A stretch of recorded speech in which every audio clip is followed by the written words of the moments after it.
सफला एकादशी की पौराणिक कथा। सफला एकादशी मार्गशीर्ष मास के शुक्ल पक्ष में आती है। इस एकादशी को सफला एकादशी भी कहा जाता है। शास्त्रों के अनुसार इस व्रत को करने से जीवन में हर कार्य सफल होता है, मनोवांछित फल प्राप्त होते हैं और पाप नष्ट होते हैं। सफला एकादशी की कथा अत्यंत प्रेरणादायक है और पापी व्यक्ति के उद्धार की अद्भुत कहानी बताती है। सफला एकादशी की कथा। प्राचीन काल में चंपावती नगरी नामक नगर में राजा महिष्मत नाम का एक पराक्रमी और प्रतापी राजा रहता था। राजा के 4 पुत्र थे, जिनमें सबसे बड़ा पुत्र लुम्बक अत्यंत दुष्ट, पापी, क्रूर और कुपथगामी था। वह चोरी, अपराध, हिंसा और दुर्व्यवहार में लगा रहता था। राजा ने पुत्र को निकाला राज्य से बाहर। लुम्बक की दुष्ट प्रवृत्तियों से दुखी होकर राजा ने एक दिन उसे राज्य से निकाल दिया। दुष्ट कर्मों के कारण लुम्बक को कोई अपने पास नहीं रखता था, इसलिए वह जंगल में रहने लगा तथा वही डकैती, अत्याचार और पाप करता रहता था। पाप से ग्रस्त लुम्बक का हृदय परिवर्तन। मार्गशीर्ष मास के शुक्ल पक्ष की एकादशी के दिन लुम्बक अत्यंत ठंड से व्याकुल होकर एक पेड़ के नीचे पड़ा था। पूरी रात वह सो नहीं पाया।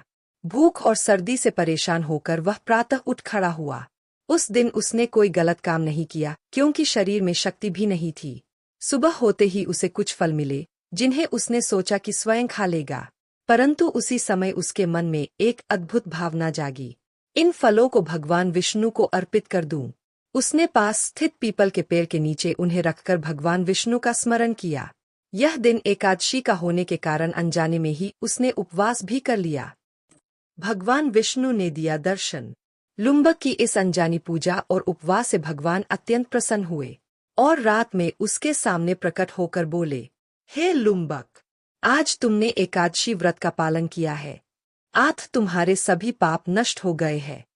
तुम पुण्यात्मा बन गए हो।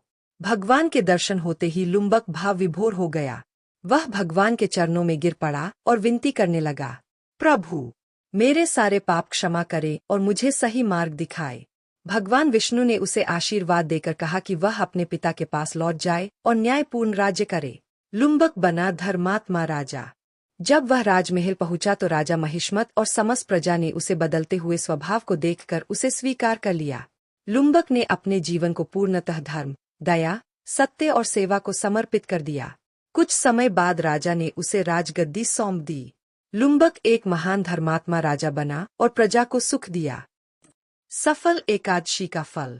पुराणों में कहा गया है, इस व्रत से मनुष्य के सभी पाप नष्ट होते हैं, जीवन में रुके हुए काम पूरे होते हैं, मानसिक शांति और आध्यात्मिक उन्नति मिलती है, भगवान विष्णु की विशेष कृपा प्राप्त होती है, जीवन सफल बन जाता है। नमो भगवते वासुदेवाय नमः। राधे कृष्ण।